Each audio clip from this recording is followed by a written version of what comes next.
Hello বন্ধুরা, চলে আসলাম আর একটা নতুন মার্বেলের কাজের ভিডিও নিয়ে। কর্নারে যে 9/6 প্যাচের ডিজাইনটা করেছি, আর এটাকে 9/6 ডিজাইন বলা হয়। 9 আর 6 এর মতন দেখতে, হয় জন্য 9/6 ডিজাইন বলা হয়। এটা কাটিং করার নিয়ম হচ্ছে, প্রথমে আমি এদের 4টে বর্ডার নিয়েছি। 4টে বর্ডার নিয়ে কর্নারে দাগ দিয়ে নেবো একটা একটা করে। চাইলে তোমরা এই যে কর্নারের ছোটো ছোটো টুকরোগুলো হচ্ছে, এগুলো রেখে দিতে পারো।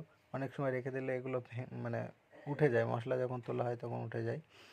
আর এই কর্নার থেকেও যতটুকু মাপ নেবো, এই কর্নার থেকেও ততটুকু মাপ নেবো। আমি যেমন মাপ নিয়েছি, এদিক থেকেও 18 ইঞ্চি নিয়েছি, এদিক থেকেও 18 ইঞ্চি নিয়েছি।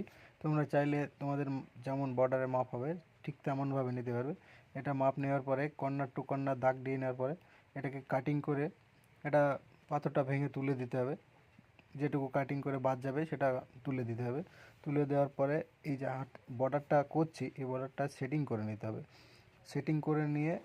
সেটিং করার পরে তুলে নিয়ে তারপরে জল সিমেন্ট দিয়ে এটাকে বসাতে হবে। আমি দেখো এই যে হোয়াইট সিমেন্ট ইউজ করেছি। হোয়াইট সিমেন্ট ইউজ করার কারণ হচ্ছে, এটা অনেক সময় যখন বসানো হয়, বসাতে গেলে জয়েন্ট দিয়ে জল উঠে যায়। এই জয়েন্টটা যেন জল উঠে কালো না হয়ে যায়, সেই জন্য হোয়াইট সিমেন্ট ইউজ করেছি।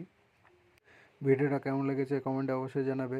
আর ভিডিও যদি ভালো লেগে থাকে বন্ধুদের সঙ্গে শেয়ার করতে ভুলবে না। ভিডিওটা যদি ভালো লেগে থাকে অবশ্যই চ্যানেলটাকে সাবস্ক্রাইব করে রাখবে, আর বেল আইকন প্রেস করতে ভুলবে না, যাতে সবার আগে তোমাদের কাছে ভিডিওটা পৌঁছে যায়। দেখা হচ্ছে আর একটা নতুন টাইলস ও মার্বেলের কাজের নতুন ভিডিও নিয়ে।